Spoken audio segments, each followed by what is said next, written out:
.com.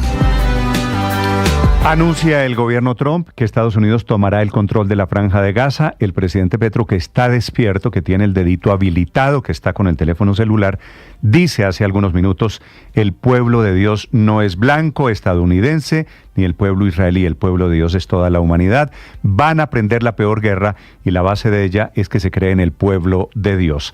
Efectivamente, lo de Donald Trump es el incendio internacional.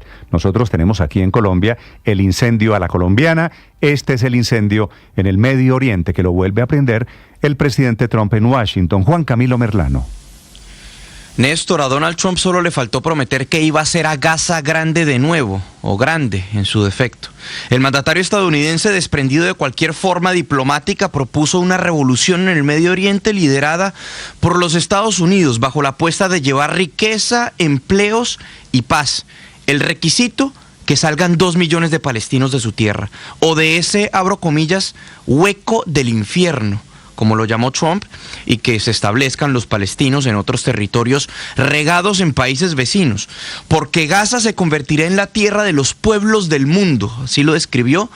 Y así lo reseñan los principales medios en Estados Unidos y en el mundo esta mañana. Trump propone la toma de Gaza para convertirlo en territorio estadounidense, dice el New York Times, que los gazatíes sean movidos a otro país, dice el Post, y el sorprendente plan de Donald Trump para convertir a Gaza en la Gaza americana. Son algunos de los titulares esta mañana de la prensa, atónita a la propuesta del presidente Donald Trump anoche, quien ya llevaba días asomando su idea. Nos estaba preparando poco a poco. Decía que los palestinos debían ser reubicados permanentemente por fuera de la Franja de Gaza, que ese territorio solo les ha traído destrucción y muerte, y que lo ideal era conseguir un, abro comillas, pedazo de tierra bello para poder ubicarlos y que allí pudieran vivir felices. Sus funcionarios, hay que decirlo, lo respaldaban, asegurando que reconstruir Gaza era una labor titánica, que allí no se puede vivir, que tomaría entre 10 a 15 años. Pero no fue sino hasta la conferencia de prensa conjunta con el primer ministro de Israel, Benjamín Netanyahu, el primer jefe de Estado que es invitado a la Casa Blanca en este segundo mandato de Trump, desde el salón este de la Casa Blanca, cuando el presidente Trump habló claro. Ya habíamos escuchado sus aspiraciones expansionistas en lo que respecta a Groenlandia, Canadá y el Canal de Panamá, pero a esto se suma ahora la Franja de Gaza. The U.S. will take over the Gaza Strip and we will do a job with it too. We'll own it and be responsible for dismantling all of the dangerous unexploded bombs and other weapons on the site. Estados Unidos tomará control, se tomará la Franja de Gaza y vamos a hacer un trabajo con ella también. Nos apropiaremos de ella y seremos responsables de desmantelar todas las bombas peligrosas sin detonar y otras armas en el sitio, nivelar el terreno, deshacernos de los edificios destruidos, crear un desarrollo económico que generará un número ilimitado de puestos de trabajo y vivienda para la gente del área, decía el presidente Trump, quien luego aclaraba que sí veía un derecho de propiedad en el largo plazo de Estados Unidos sobre Gaza. Pero en todo caso, Trump aseguraba que todo el mundo con el que ha hablado ha dicho que es una idea maravillosa y que no lo estaba proponiendo a la ligera, pero no aclaraba si él lo había consultado con los palestinos, quienes históricamente han visto cómo su territorio ha sido reducido poco a poco y que ahora prácticamente significaría perder posesión sobre la Franja de Gaza.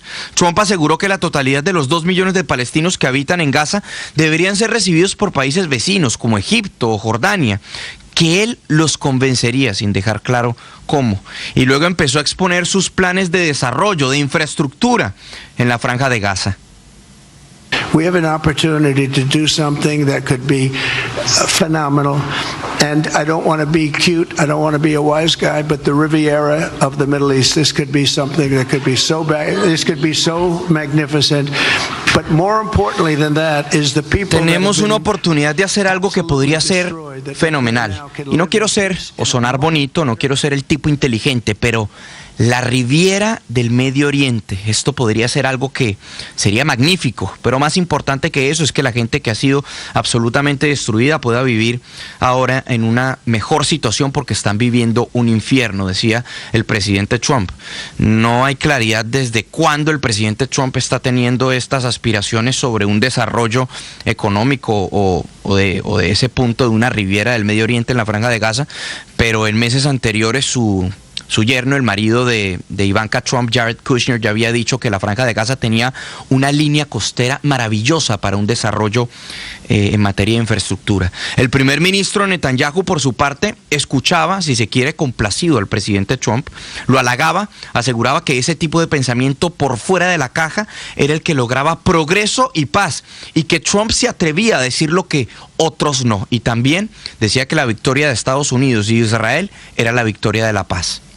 Mr. President, ladies and gentlemen, Israel will end the war by winning the war. Israel's victory will be America's victory. We will not only win the war, working together, we will win the peace. With your leadership, Mr. President, and our partnership, I believe that we will. Israel acabará con la guerra, ganando la guerra. La victoria de Israel será la victoria de Estados Unidos. No solo ganaremos la guerra, trabajando juntos, ganaremos la paz, decía el primer ministro Netanyahu. Néstor. Juan Camilo, gracias. Esta idea de Trump de sacar, de expulsar a los palestinos para destruir lo que él ha llamado una riviera allí en el Mediterráneo, una costa turística, de construir un complejo, qué sé yo, turístico norteamericano, por supuesto está cayendo esta mañana como un terremoto en todo el mundo. Podría avivar otra vez una llama que se estaba apagando. Desde Europa están llenos de reacciones esta mañana. Enrique Rodríguez. Y las reacciones, Néstor, no vienen solo de aquí de Europa, pero empecemos por la más reciente y la que tiene, digamos, algo más de autoridad moral, que es la de la ONU. El alto comisionado de las Naciones Unidas para los Derechos Humanos, Volker Turk, le acaba de decir a la agencia EFE que toda deportación o traslado forzoso de personas desde un territorio ocupado está estrictamente prohibido. En una respuesta que ha hecho a la agencia de noticias española, señala que el derecho internacional es muy claro, la autodeterminación es un principio fundamental y debe ser protegida por todos los estados, señalando para terminar que el sufrimiento de la gente en el territorio palestino ocupado y en Israel ha sido insoportable y que se debe entrar en una nueva fase para garantizar la paz y la seguridad de palestinos e israelíes. Digamos que esta opinión es la más extendida que se puede escuchar hoy en todas las cancillerías.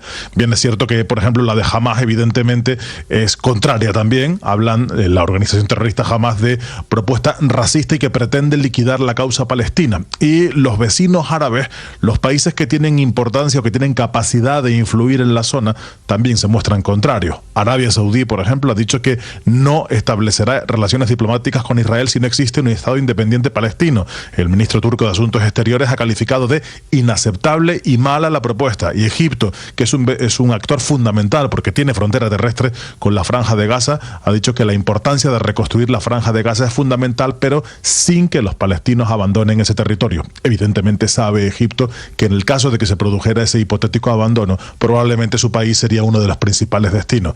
China se ha mostrado también en oposición a esta propuesta, y Rusia, con quien dice que la han escuchado, pero que por el momento se abstienen de criticar esta propuesta.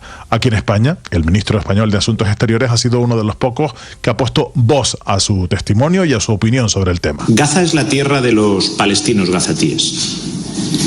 Los gazatíes palestinos deben seguir en Gaza. Gaza es parte del futuro Estado palestino por el que España apuesta, que tiene que convivir y coexistir garantizando prosperidad y seguridad al Estado de Israel. José Manuel Álvarez es el ministro español de Asuntos Exteriores. En términos similares han pronunciado los gobiernos de Francia o de Alemania. La única opinión disonante aquí en Europa ha sido la de Italia, quien ha dicho que no es que vea mal lo que se está proponiendo, sino que lo ve con una implantación difícil. Y dentro de Israel, ¿qué se dice? Pues la izquierda israelí, que se ha convertido en minoritaria, ha manifestado esta mañana su absoluto rechazo a cualquier deportación masiva de gazatíes después de esta propuesta del presidente Donald Trump. Pero en realidad, o en general, en el mundo entero, de un extremo a otro, la opción que hay principal sobre esta propuesta de Donald Trump es de rechazo, y no está de más decirlo, de una cierta perplejidad, Néstor, de ese planteamiento de la Franja de Gaza como un resort turístico, más allá de quienes allí viven y se han quedado sin nada de lo que tenían, Néstor. Estás escuchando Blue Radio.